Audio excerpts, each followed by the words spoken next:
Well, howdy, fifth grade. How are you doing this morning? Hopefully things are going well, or this afternoon, whenever you're seeing this.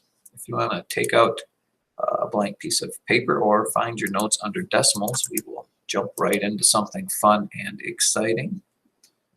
Let me get myself kind of situated here. Maybe a little bigger.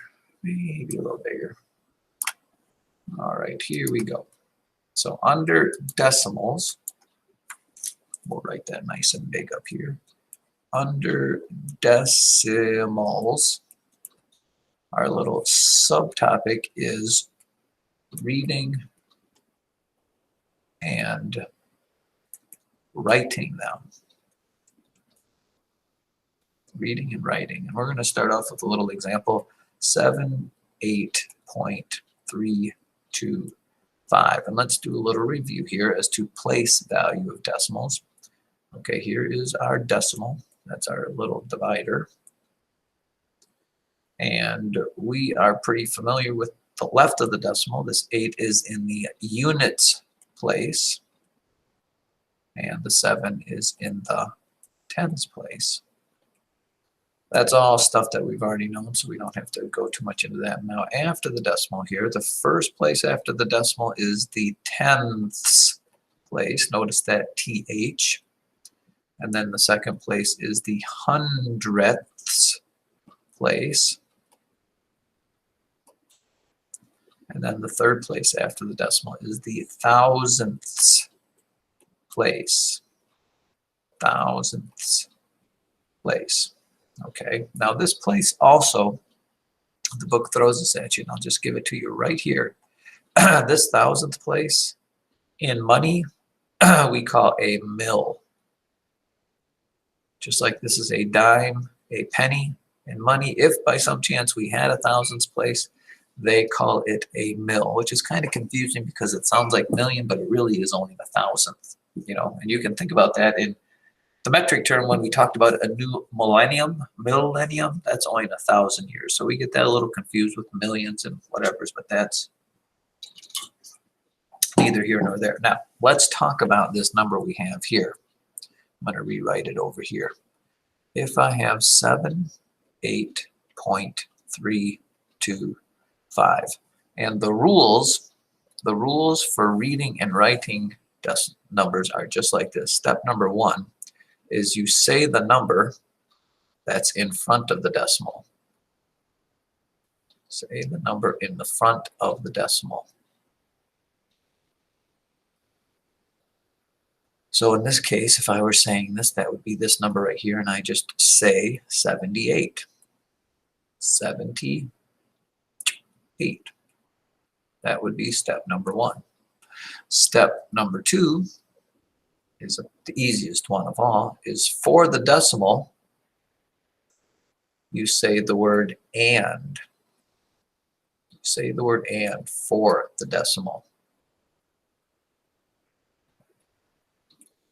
So this would be 78, where that decimal point is. I write the word or say the word and. Pretty simple. Okay, and then step number 3 is you say the number that's after the decimal. Say the number after decimal, which in this case is 325. 300, I'll put it over here, 25. And then we have one final step, and that step number 4 is you need to say the place value of the last digit. Say the place value of the last digit. So in my number up here, this last digit is in the tens, hundreds, thousandths place. So I write down the word thousandths. 78 and 325 thousandths would be how I would say that number there. Now, let's say I have, let's do a couple of examples here just for fun. You know, let's say I have 7.07. If I were saying that number following the rules, I say the number in front, which is 7. I say the word and for the decimal point. I say the number after the decimal, which is 7. But I have to finish up with what place this 7 is in, and that is in the hundredths place. Hundredths. 7 and 7/100ths. Another example might be, well, if there is no whole number, you get a couple options here. Let's say I've got 0.4. Okay, there are two ways I can write this. I can write this as 0 and 4/10, or, okay, since there's no number in front here, you can just write this as 4/10. Either one of those are fine. You don't have to say 0 and, but you can if you want. Now, in addition to that, not only do you have to be able to, when given a decimal number, say it, you also have to go the other way and be told how something is written and give the number. In other words, this.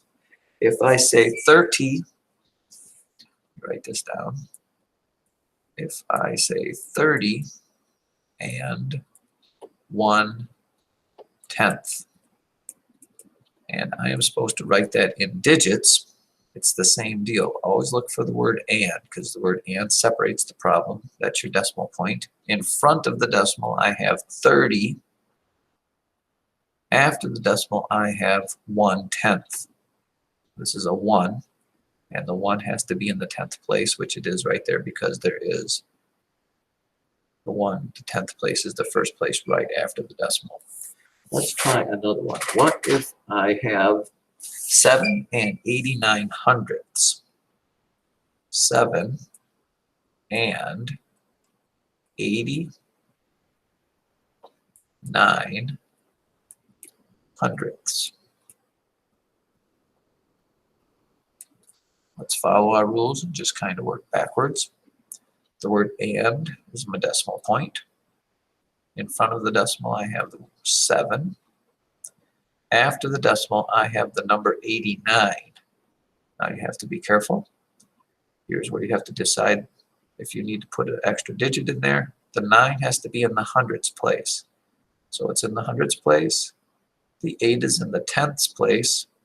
The tenths place is right next to the decimal, so I don't need to add a 0 there. So boom, that is 7 and 89/100ths.